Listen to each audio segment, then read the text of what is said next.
Welcome to What On Wire. Today we're looking at a pretty significant prediction coming from Dato Seri Azmin Ali.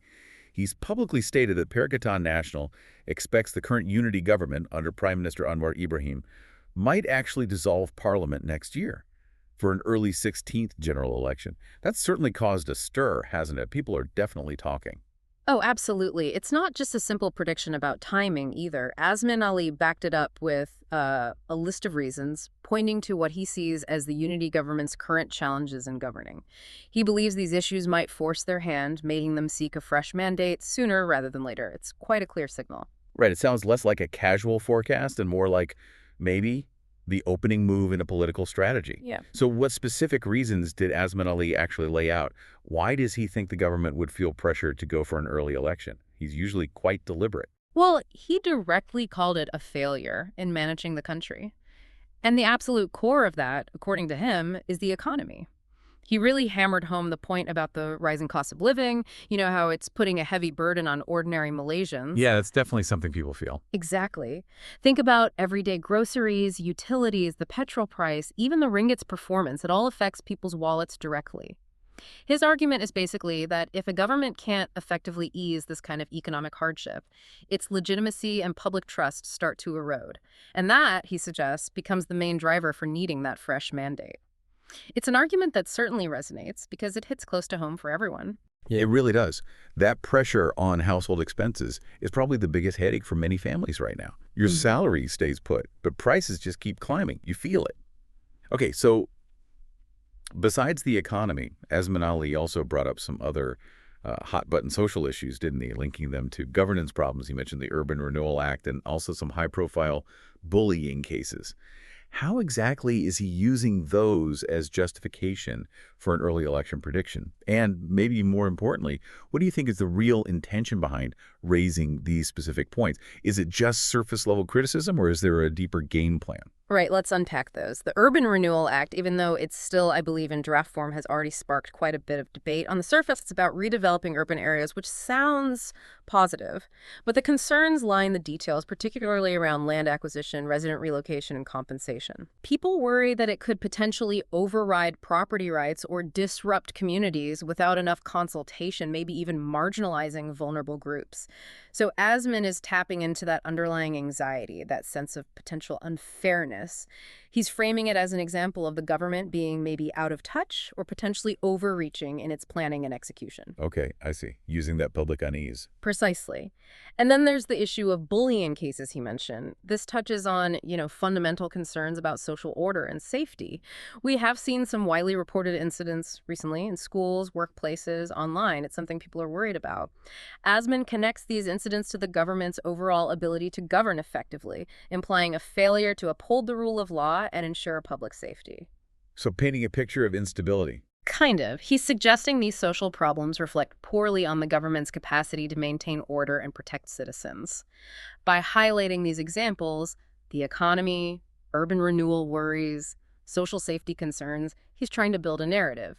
The narrative is essentially, the unity government isn't just struggling with the economy, it's struggling on multiple fronts to manage the country effectively and protect people's interests. Right.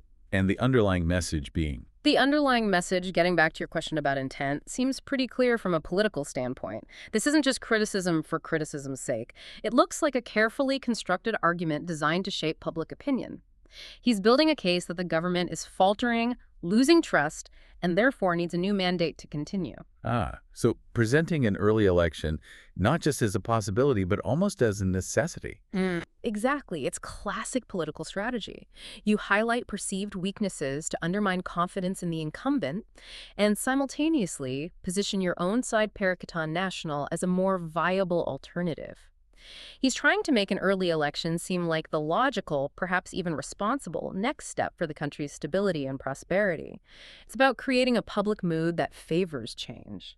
That's quite a sophisticated way to wage an information battle, influencing how people perceive the situation. Now, Azmin Ali also made a point of describing Perikatan National itself. He called it a loose coalition, focused solely on people's issues, like the cost of living, and said they're not currently discussing political cooperation formats. What do you make of that specific phrasing? Why emphasize the loose coalition aspect right now? Is there a strategic reason for that too? Oh, absolutely. That statement is very deliberate, I think. When he calls PN a loose coalition, he's trying to project an image of unity and focus, interestingly enough. The implication is that PN isn't bogged down by the kind of internal power struggles or rigid factionalism that can sometimes paralyze more formally structured coalitions or parties. Avoiding the perception of infighting. Right. He's painting a picture of a group that, despite diverse components, is united by a common goal, addressing the people's immediate concerns. They're not distracted by jockeying for positions, is the message. They're focused on you, the Rakyat, and your problems. So positioning themselves as purely service-oriented. Essentially, yes. Especially against the backdrop of a government facing challenges, portraying PN as solely focused on people's issues is smart politics. It appeals to voters who might be tired of political drama and just want solutions. And when he adds that they'll consult stakeholders to find solutions together for the people, that reinforces this image of being inclusive, grounded, and problem-solving oriented. It cleverly turns potential internal diversity from a weakness into a strength, suggesting flexibility and responsiveness to public needs, unhampered by strict party lines. Okay, that makes sense. Projecting focus and unity through the idea of being loose but dedicated to the public good. So hearing all this Azmin Ali's predictions, the reasoning, the likely intentions, what kind of real impact could this have on the unity government? Will they feel pressured enough to actually consider dissolving parliament early? And how might they push back against this narrative Azmin is trying to build? These issues he raised are real concerns for many Malaysians. Well, the government certainly can't just ignore this kind of talk. It definitely adds to the political pressure they're under. Public predictions like this, especially from a senior figure like Azmin, can sometimes influence market sentiment or investor confidence, Political stability is always a factor. True. As for whether they'll actually call an early election, that's a complex calculation. From the government's perspective, they currently hold a solid majority in parliament. Typically, a government in that position, especially relatively early in its term, would prefer stability to complete its agenda.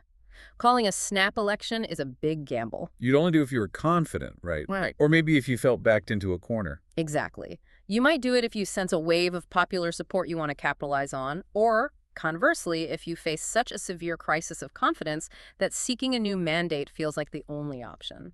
Right now, while the economic issues like cost of living are undeniable challenges, the government is implementing measures. We see things like aid for B40 and M40 groups in the budget, various subsidies. Though the effects might take time to be felt.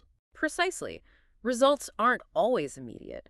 And on the other issues, like the Urban Renewal Act or the bullying cases, the government needs to be seen as actively managing them. That means clear communication, explaining the rationale behind policies, demonstrating they take public concerns seriously, and showing tangible steps to address problems like safety and social order. If they can effectively manage these challenges and convince the public they're making progress, then Azmin's prediction might lose some of its sting. But if these issues continue to fester and public dissatisfaction grows, well, then the pressure mounts and the government's position becomes less secure. It really is a battle for public confidence then, heavily tied to these bread and butter and social stability issues. How the government navigates this versus how Perikatan National frames it will be key. And all of this directly impacts us, every Malaysian.